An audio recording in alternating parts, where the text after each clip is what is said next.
Possibly, the best Terraria mod recently just got ported to version 1.40 mod loader. The mod we're going to be talking about today is none other than Mod of Redemption. The update is not only just a port, as it also adds and reworks a lot of things, such as adding a new boss Erhan, overhauling the entirety of the abandoned light biome, reworking most of the bosses and enemies, not to mention adding new weapons and reworking basically every single weapons and much more. And in this video, we're gonna be looking at their new Dark Souls inspired boss Erhan.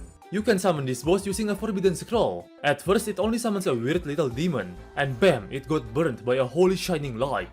And Erhan will drop in with his unique dialogue interaction, never to be seen before in Terraria. This reminds me much of the dialogue in RPG games when you first encounter a boss. When the fight starts, the boss immediately starts raining down shining holy rays of lights upon you. This might seem hard to dodge, but luckily it is quite slow, so you have much time to react. And there will always be gaps between the ray of lights where you can dodge them, so you just need to be precise. Interestingly, this boss is meant to be fought very early into the game, even before Eye of Tuluhu, as it is, believe it or not, a pre-hard mode boss. These boss attacks are highly inspired by Dark Souls and Knights in medieval ages. You can see by all of his medieval ray attacks and sword-shaped light projectiles. Erhan can release a holy book that does actions and attacks similar like him, basically performing as a second Erhan, duplicating his attacks and allowing him to use it as a weapon.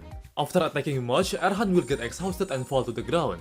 There will be shields surrounding him, so you can't use projectile weapons to attack him during this phase, as he will just reflect the projectile, so you need to keep a melee weapon with you. When Erhan gets to low HP, he will be able to do new deadly attacks, such as the Death Pillar Beam, and he now summons a shield surrounding him that is able to reflect your projectiles. So now, you need to be extra careful when attacking him, as you might hurt or possibly kill yourself with your own weapon if you're not careful. I personally highly recommend the Flying Carpet accessory. It is super useful in this fight.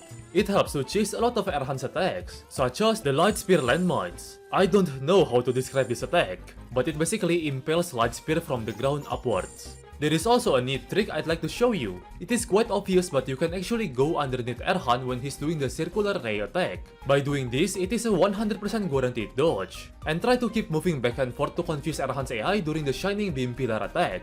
When you successfully defeat Erhan, he will proceed to do his funny dialogues again, and he will apparently explode a holy grenade on his own face. Then you are left with two choices. You can either spare him like what I'm doing here, or you can brutally kill Erhan straight away. I'm not quite sure what difference does it make. Is it just me, or why do I feel like Erhan gets stronger when you fight him again after his first defeat? Like, I ain't tripping. Those attacks feel way more dangerous and faster than before, and I'm literally seeing new attacks, like this horizontal light ray beam that requires the player to jump onto the platforms made by Erhan himself to dodge the deadly beam. I'm not complaining though, I love it when the bosses gets harder. I like it hard, this is really cool. In this channel, during this month of December, we're gonna be doing a lot of Mod of Redemption quick videos. We're gonna be talking about the new rework abandoned lab, the new and reworked weapons, and much more in the next videos. So stay tuned and subscribe to get notified of them. See ya!